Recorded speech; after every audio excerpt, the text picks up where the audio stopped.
Rusty, just 43-0, it's hard, I suppose you can't really ever be upset to score a line like that against a side like that. The history you have with them, but it felt like a lot of points left out there. Yeah. Just your assessment. No, I think, I don't know what their coaches said. Yeah, evening everybody. This field is really slippery. I mean, with the warm-up, you could feel it's greasy. And yeah, so it's tough to play an expensive, pretty game in weather like that. And against a team that really wanted to defend. You could see they were up for the defense. And yeah, so to get 43 points and keep them to 0, we satisfied with that. And the 4 debutants playing their first matches. And then obviously a guy like... what's his name? Kobus Wiese and Paul and those guys, they're not regular guys who play for us a lot. I think the only really guys that we can say played a lot is Kobus and Jesse and Kirkley and Dukes and so on. So, yeah, 43-0, definitely better than last week for defensively, but it's easier to defend on a wet field like this. It's just easier to defend. So, yeah, and no injuries. That's the first time after a game that we can say no injuries, so that's good. Rossi, just maybe expand a little bit on the debutants, your thoughts on them individually, and then obviously you said Kobus Wiese and him and his brother Jasper obviously had a great game. Yeah, they definitely carried it really well, and the lineouts were awesome. And both hookers, I thought, threw really well, and I think Ruben playing at first test match out there against the Tier 1 nation. I think we didn't lose the lineout ball. And then a guy like Saudi in the scrums with Wilco and Andre Higu and so on. Same with Malcolm and the guys who started there. Obviously, the locks play a big part, and the flankers in scrumming as well. So I think scrums, we weren't really on our game previously. This game, I thought it was good. I thought our maul stopping and mauling self were good. That was something that we wanted to get right. So we did have a lot of fixes, and we're glad about that. Rossi, these 3 games, I think you scored 130 odd points, 20 tries.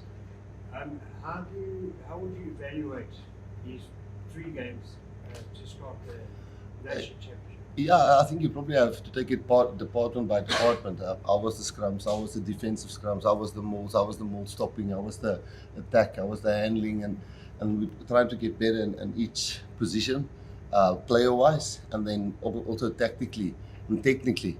And I think we definitely every game got a little bit better, but obviously because we're rotating, it does take, I said it last week as well, but it does take cohesion away. Yeah, our plans will be, maybe someone say now, guys will be a week off, then 26 guys will go to Argentina, 15, 16 guys will stay behind, 1 or 2 rehabbing, and they will start training for the New Zealand. A few coaches will stay behind with them.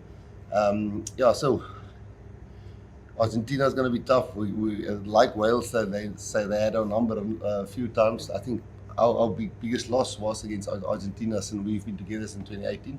So yeah, we're just building our game, trying to build our game. And I think today was another step. Rossi, what do you learn from a game like tonight? You have to take into account that Wales flew from Argentina here. And then they come to a field like this, which is wet and heavy, and you can't really grab the ball and pass the ball that well. I mean, we saw world-class players made a few knock-ons in this game. So in this game, you learn that, okay, our defense was better than last week. We worked really hard on that. And then our set piece was really, really solid. But then there was a lot of handling errors. But, you know, they didn't run a lot. Yeah, I think some guys handled the pressure of Test match rugby a little bit better than we did last week. But who's the better, Scotland or Wales? It's difficult to say how much we've learned, but it's a Test match, and a lot of guys came through this Test match. I think with right tick marks. For you, leading as captain over the last couple of tests, what has been your biggest learning with leading a different team, a different starting 23 every single test? What has been your biggest learning with you? I would say probably is just to stick to what works for me. What works for me in the past, and that's to go out to the field and just try and get into as many battles as possible and give for the team what I can give on the field. The other stuff will take care of itself. Of course, there's a lot of good players and very senior players in the squad, so I don't really have that much bigger role or anything to do. I'll just carry myself the way I do, and that's the only stuff that I would say has changed now. Russell, just the Bussy substitution in 42 minutes, was that kind of in your mind thinking ahead of the game, you know, get him somewhere in the second half and then get Marnie a nice long run? Just what was it? Probably if we started Marnie and it was not going so well in the game, if we started Marnie and we were struggling, then it would be difficult to put the young guy on and go and change the game if we were a little bit in trouble. So the thinking was starting him rather and then see how he copes with the intensity of the game. And I think he was a bit flat battery when we changed him. He definitely played well. I think you could see there was nerves. He's a really accurate kicker. He really kicks off really well.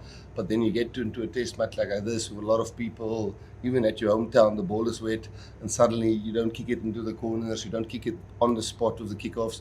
And then I've played in your first or second test match, you moeg, because the pressure gets to you.